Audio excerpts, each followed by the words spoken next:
Turnbull joins us now, Prime Minister. Were you concerned for your safety? Well, I wasn't concerned for my personal safety, but I was concerned that the Parliament could be interrupted like that. The demonstrators who rioted in the gallery were interrupting the People's House. They were interrupting democracy. They were denying democracy. Should they be charged? They were interrupting our Parliament. They got off scot-free. Do you think we need to tighten the laws on this? Well, the presiding officers, the Speaker of the House and the President of the Senate will certainly have to look at that. And yes, we're all concerned that they're able to get in there. And of course, the business of supergluing themselves to the railing too was another act that potentially caused harm to themselves and others. Okay, so you'll look at pressing charges. Hey, you got your legislation. Well, it's not for me to press charges, Koshi. It's that is a matter for the police. But they've let them off scot-free. But the security position generally needs to be looked at. It needs to be looked at very carefully. Would you ever look at closing the public gallery? We should never do that. This is the People's House, and if we have a look, incidents like this are regrettable. They'll happen from time to time, but that people should not feel that they are free to interfere with the Parliament. I mean, our forebears fought very hard over centuries to secure parliamentary democracy and to be able to have their elected representatives come together and speak their mind, and interrupting that is a denial of democracy. And it sort of distracted attention away from you getting through the building industry watchdog. That was significant for you yesterday, but the papers this morning are suggesting your backpacker tax is doomed. It's dead, it's buried. Will you still try and push it through today?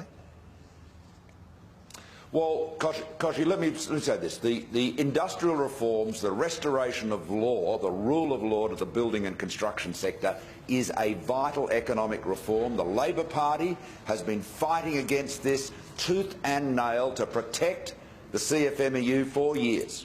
Bill Shorten has demonstrated that he's on the side of the union bosses, not on the side of the workers, not on the side of the million people who work in the construction sector, not on the side of the 300,000 small businesses. He's been on the side of the bosses. Well, we backed the workers, we backed the members, and we've got those reforms through. Yes, which is terrific. We've demonstrated that. What about the backpacker tax, as I was saying? You're still going to push through with that? Farmers don't like that because they'll lose their seasonal workers to New Zealand?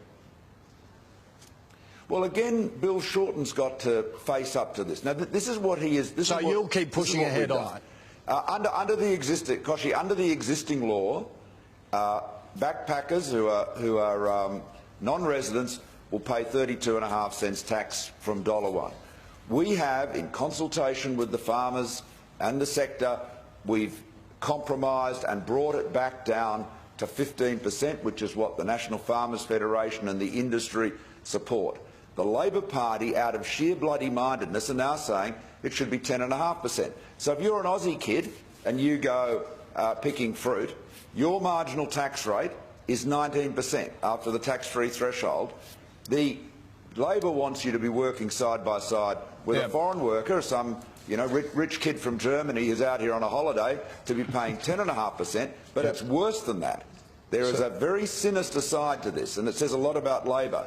If you are a seasonal worker from some of the poorest countries in the world, our Pacific Island neighbours, you workers picking fruit here, the farmers got to deduct 15% tax from $1. Labor wants a rich kid from Germany, from Norway, from Sweden to be paying less tax than someone from one of the poorest countries in the world, so you're still going to push it through. Their money back to their village. All right, we are pushing through.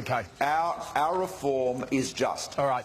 Just quickly, school's out for summer for you guys at the end of today. How would you rate your year? Your popularity has plunged. What do you need to do to turn it around for 2017?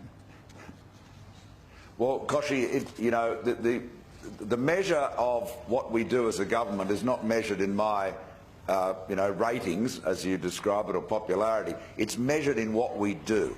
Australians are interested in what the government does for them. And what have we delivered? We've reformed superannuation to make it fairer and more sustainable. We've reduced middle income tax levels. Okay. So that 500,000 Australians You're sounding like a won't go politician into a now, second highest tax bracket. but people don't like you. Well,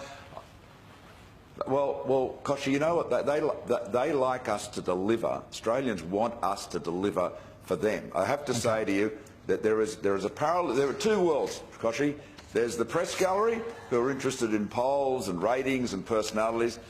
When I talk to Australians, whether it's on the street, on the bus, just around in a pub, in a cafe, what they want to know is what we are doing for them. And I'm saying to you, we're delivering. We're delivering on our economic plan. Well, we wish you a Merry Christmas and enjoy the school holidays. And a very Merry Christmas to you too. And I hope everyone has a safe and happy and blessed Christmas. And thank you.